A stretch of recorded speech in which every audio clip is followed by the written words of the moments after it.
Minhas amigas advogadas, meus amigos advogados e estudantes de direito que me seguem por aqui. Hoje o papo é extremamente polêmico e difícil, principalmente para quem está começando a advogar. Como escolher a minha área de atuação?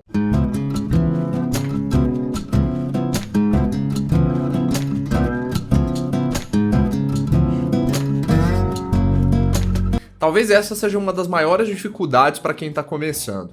Muito se fala, e eu acredito bastante nisso, que a advocacia vai tomar muito mais do que tem sido nos últimos anos, uma vertente muito forte direcionada para os especialistas. Eu acho que quem se tornar especialista e conseguir dentro de uma determinada área desenvolver aquelas competências que vão se tornando cada vez mais complexas, certamente vai ter uma possibilidade de êxito um pouco maior.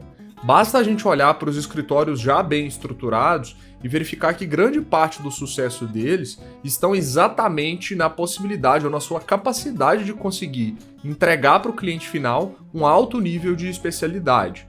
Então, mesmo que o escritório seja full service, é bem bacana que você tenha muito bem definido quais pessoas serão responsáveis para realizar aquelas determinadas tarefas. E isso não precisa ser escritórios com estrutura muito grande. Essa ideia de especialização, ela gera sem dúvida alguma muitos benefícios para o fluxo interno do escritório, mas muito mais do que isso para a qualidade na prestação do serviço. Agora, se você é estudante de direito ou está no início da sua carreira e tem dúvida em saber qual caminho tomar, o primeiro ponto, e a gente utiliza essa metodologia no escritório quando a gente está construindo a carreira do estagiário, é entender qual é a aptidão dele. Muitas vezes ele não sabe exatamente qual é a sua aptidão, mas ele sabe aquilo que ele não quer. E talvez você decidir quais são aquelas áreas que você não se identifica já seja um ótimo começo. Então faz uma listinha aí, coloca tudo aquilo que você não gosta, que não gostou de estudar na faculdade, que não tem aptidão e não se vê trabalhando daqui para frente. Muito provavelmente você vai excluir boa parte daquelas possíveis grandes áreas do direito. Na minha ideia, quando eu comecei a montar meu plano de carreira, há pelo menos 10 anos atrás, eu tinha muito forte em mim que eu gostava de direito civil, de direito empresarial e societário, que foi o que eu de fato acabei fazendo depois. Na hora de estruturar minha carreira, e já se vão 10 anos, eu sabia o que definitivamente eu gostava. Eu sempre fui apaixonado por processo civil, sempre gostei muito de direito societário e sempre gostei muito de direito civil. Então todas aquelas áreas que não estavam necessariamente afetas a essa foram excluídas e depois eu fui me especializando dentro disso.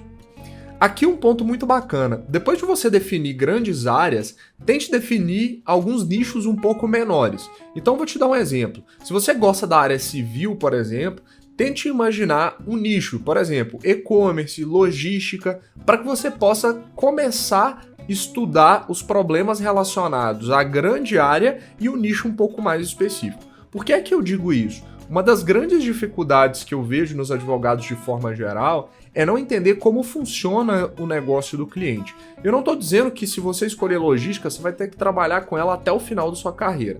O grande detalhe é, quando você estuda mais sobre aquele assunto, a potencialidade que você tem de enxergar com os olhos do cliente e, portanto, de prover soluções jurídicas que sejam mais adequadas ao modelo de negócio dele, a falar a língua dele, a entender expressões técnicas daquele determinado ramo, vão te ajudar muito na hora de prospectar os primeiros clientes. Mais do que isso, na hora de conversar com seus primeiros clientes, você vai mostrar, ainda que tenha pouca idade, um conhecimento sobre aquele assunto. E isso gera muita confiança, tanto para quem está falando, no caso o cliente, quanto para você quando está o atendendo. O ideal, já no início, é você imaginar uma eventual persona. Então existem vários sistemas para você identificar essa pessoa. Tente não ser muito generalista e dizer, eu vou me especializar em trabalhista, eu vou me especializar em tributário. Obviamente que se você especializa-se em um determinado nicho, não é que você não pode atacar as outras áreas que sejam análogas àquela, mas o ideal é que você tenha uma cara. De novo, para isso facilitar a sua primeira prospecção. O seu círculo de relacionamento ele vai acabar sendo direcionado. Então veja só, eu tenho um colega de profissão que começou advogando e um dos primeiros clientes dele foi uma empresa que presta serviços de casamento e festa. Ele acabou se especializando nesse nicho, então ele faz toda a parte de civil, empresarial, contratos. Ele atende basicamente fotógrafos, ele atende empresas de mídia, ele atende empresas de casamento. Então ele trabalhou num pequeno nicho dentro de uma grande área. O ideal, ao definir a sua persona, é que você já tem conteúdo, você já tem material para poder definir, inclusive, algumas estratégias de produção de conteúdo, algumas estratégias de estabelecimento de relacionamento com seus clientes. Então essa pode ser uma boa dica e uma ótima ideia para você começar seu escritório de advocacia. O segundo ponto muito importante é que você consiga mapear o tamanho do mercado. Não adianta você ser um ultra mega especialista e não existir demanda. Você, evidentemente, precisa conseguir medir, pelo menos aí na sua micro-região, qual é o número de empresas que você pode atender se especializar naquela determinada área.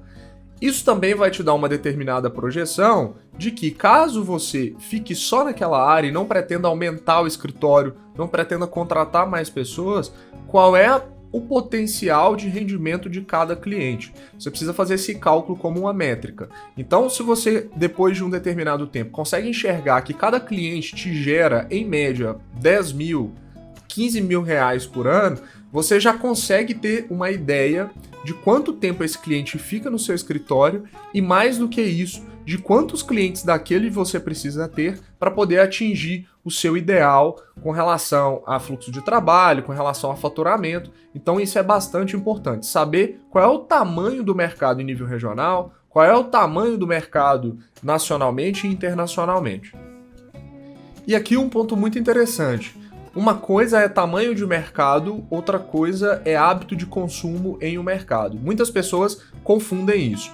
Às vezes você vai ter um mercado que é muito grande, mas em contrapartida existe uma concorrência muito grande.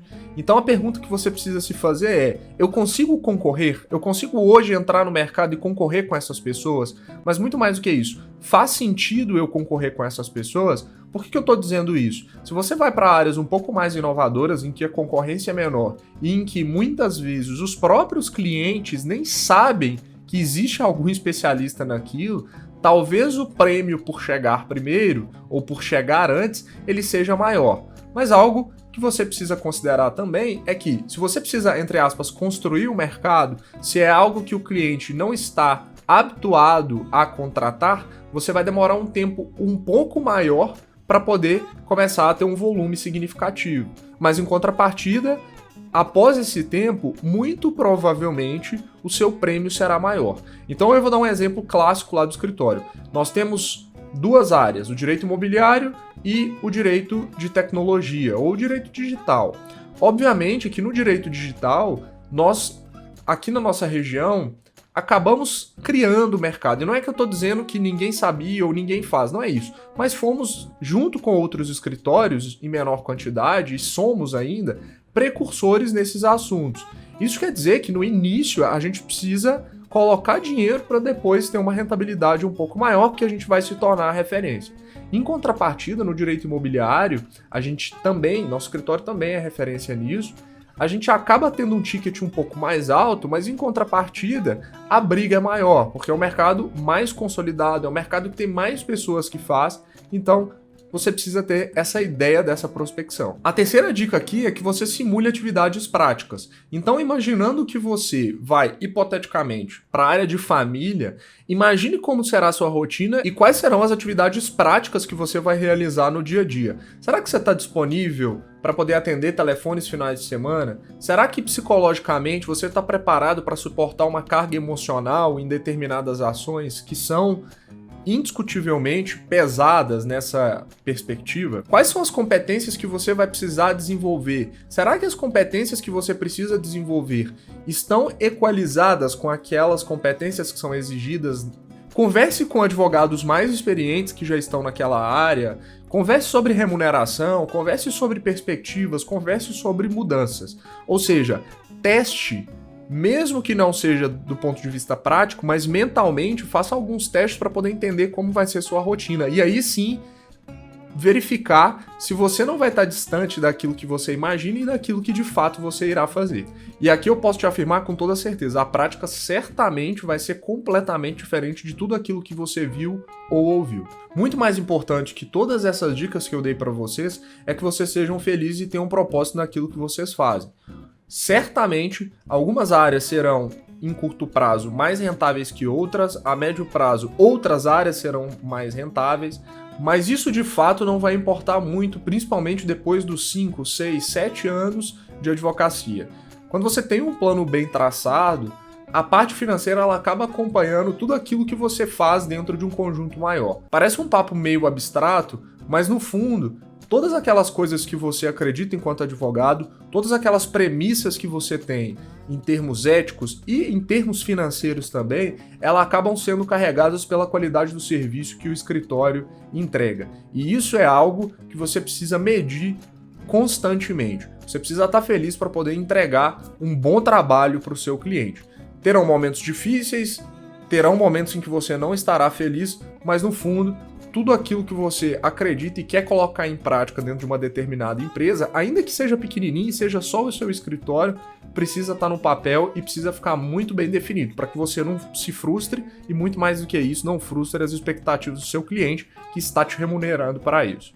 Obviamente que essas instruções que eu dei aqui não são verdade absoluta, cada um constrói seu caminho, mas eu espero que elas possam ajudar vocês na hora de definir qual área de atuação você seguirá. Grande abraço, curte, compartilha, se inscreve aí no canal que vai ajudar bastante a gente continuar fazendo esse trabalho aqui. Até a próxima!